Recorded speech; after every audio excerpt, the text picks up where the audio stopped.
Welcome back to The Heat. We're talking about the meeting between Israeli Prime Minister Benjamin Netanyahu and US President Donald Trump at the White House this week. My guests are from Boston, Chuck Freilich. He's a former Deputy National Security Advisor in Israel. And with me here in the studio is Hussein Ibish from the Arab Gulf States Institute. Chuck, let's talk about the relationship between Benjamin Netanyahu and Donald Trump. It's well documented that Mr. Netanyahu did not have a very good relationship with Barack Obama. Do you think it's going to be very different with this president? Look, the atmospherics will probably be better. The personal relationship, I think, will be better. And personal relationships do play a role in international diplomacy. There's no doubt about it. But they aren't usually, sometimes, they aren't usually the decisive factor.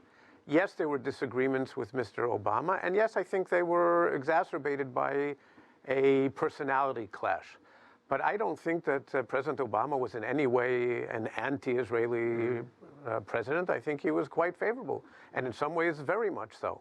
There were some substantive disagreements on a couple of important issues, and yeah, personality played an important point there.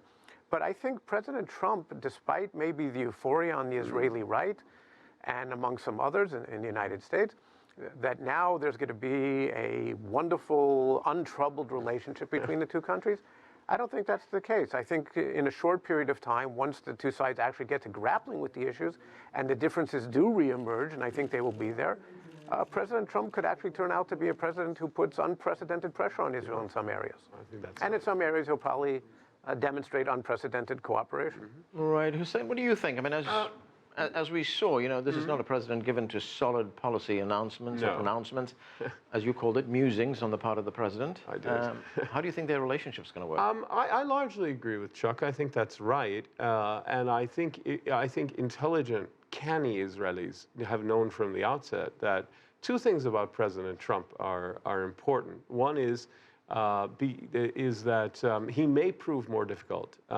This America First business, this ultranationalism of his, may mean that he's indulgent with Israel on certain things in an unprecedented way, but that there comes a moment when he demands something and he reacts with less patience than previous presidents, because that's his orientation. And I also think that from the Palestinian, but the other thing also from the Israeli point of view is be careful what you wish for, because at a certain point, if he gives Netanyahu a kind of carte blanche on settlements, which he hasn't done, but let's say he did at some point, it would really make it very difficult for Prime Minister Netanyahu to say no to his right. It would make his ability to deal with his right flank much more complex.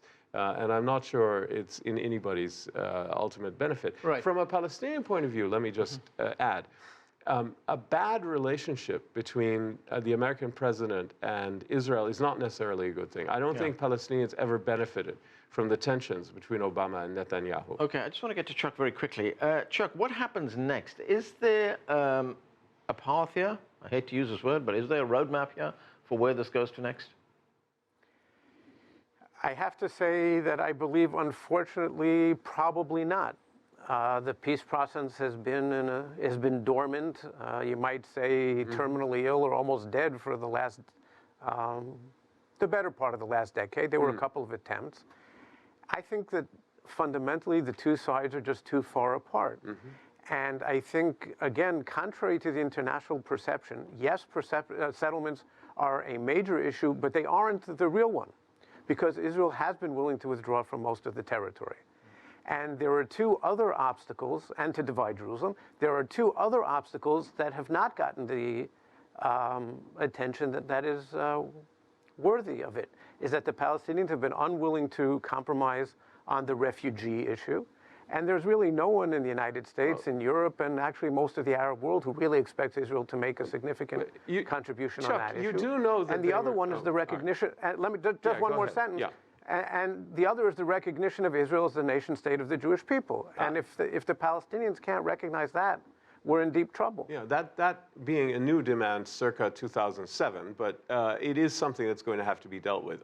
In terms of the refugees, I mean, you do know that they were discussing actual numbers of people to be returned with Israel's approval in a quota system that the Israelis would put under a rubric of family reunification, and Palestinians would say is some kind of symbolic return. So Palestinians have been willing to compromise on return. I think every serious Palestinian who's gone into negotiations with Israel has understood that a compromise on return is essential, that Israel is not going to agree to millions of refugees being given the option to go back. Palestinians have understood that from the beginning. Where they have failed is to communicate that in a clear and consistent way to their public. I think just as Israeli leaders have failed to communicate that a compromise on Jerusalem, including the holy places in the Old City, is necessary. I think most Israelis right now feel that is off the table. And I think serious Israelis know that it can't be off the table. In the same way, Palestinians who are serious know that refugees cannot be foisted on Israel, and that Israel is a sovereign country and is just not going to agree